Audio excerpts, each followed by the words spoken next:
ಮಳೆ ಮಳೆ ಭಾರೀ ಮಳೆ ಮುಂದಿನ 3 ಗಂಟೆಯಲ್ಲಿ ರಾಜ್ಯಾದ್ಯಂತ ಈ ಜಿಲ್ಲೆಗಳಿಗೆ ಭಾರೀ ಮಳೆಯಾಗ್ತಿದೆ ಅಂತ ಹೇಳಿ ಹವಾಮಾನ ಇಲಾಖೆ ಕಡೆಯಿಂದ ಅಲರ್ಟನ್ನು ಘೋಷಣೆ ಮಾಡಲಾಗಿದೆ.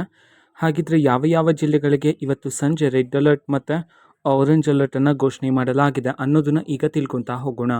ವಿಡಿಯೋವನ್ನು ಸ್ಟಾರ್ಟ್ ಮಾಡ್ತೀನಿ. ಅದಕ್ಕಿಂತ ಮೊದಲು ನೀವಿನ್ನೂ ನಮ್ಮ ಚಾನಲ್ಗೆ ಸಬ್ಸ್ಕ್ರೈಬ್ ಮಾಡ್ತಾ ಇದ್ರಾ ಈ ಕೂಡಲೇ ಚಾನಲ್ಗೆ ಸಬ್ಸ್ಕ್ರೈಬ್ ಮಾಡ್ಕೊಳ್ಳಿ ಮತ್ತು ಲೈಕ್ ಮಾಡಿ. ಈಗ ನಾವು ಇನ್ಫಾರ್ಮೇಷನನ್ನು ತಿಳ್ಕೊತಾ ಹೋಗೋಣ. ಇವತ್ತು ಅಂತಂದರೆ ದಿನಾಂಕ 3/7/2026 ಇವತ್ತು ಸಂಜೆ ಅಂತಂದರೆ ಮುಂದಿನ 3 ಗಂಟೆಯಲ್ಲಿ ಈ ಜಿಲ್ಲೆಗಳಿಗೆ ರೆಡ್ ಅಲರ್ಟ್ ಮತ್ತು ಆರೆಂಜ್ ಅಲರ್ಟನ್ನು ಘೋಷಣೆ ಮಾಡಲಾಗಿದೆ. ಮೊದಲಿಗೆ ರೆಡ್ ಅಲರ್ಟನ್ನು ಕರಾವಳಿ ಭಾಗಗಳಾಗಿರ್ತಕ್ಕಂಥ ಉತ್ತರ ಕನ್ನಡ, ಉಡುಪಿ ಮತ್ತು ದಕ್ಷಿಣ ಕನ್ನಡ ಈ ಜಿಲ್ಲೆಗಳಿಗೆ ರೆಡ್ ಅಲರ್ಟ್ ಘೋಷಣೆ ಮಾಡಲಾಗಿದೆ. ನಂತರ ಶಿವಮೊಗ್ಗ, ಹಾಸನ, ಚಿಕ್ಕಮಗಳೂರು, ಮೈಸೂರು, ಕೊಡಗು ಮತ್ತು ಬೆಂಗಳೂರು ಈ ಜಿಲ್ಲೆಗಳಿಗೆ ಆರೆಂಜ್ ಅಲರ್ಟನ್ನು ಘೋಷಣೆ ಮಾಡಲಾಗಿದೆ. ಮುಂದಿನ 3 ಗಂಟೆಯಲ್ಲಿ ಈ ಜಿಲ್ಲೆಗಳಲ್ಲಿ ಭಾರೀ ಮಳೆಯಾಗ್ತಕ್ಕಂಥ ಸಾಧ್ಯತೆ ಇದೆ ಅಂತ ಹೇಳಿ ಹವಾಮಾನ ಇಲಾಖೆ ಕಡೆಯಿಂದ ಇದೀಗ ಎಚ್ಚರಿಕೆಯನ್ನಾದರೆ ನೀಡಲಾಗಿದೆ.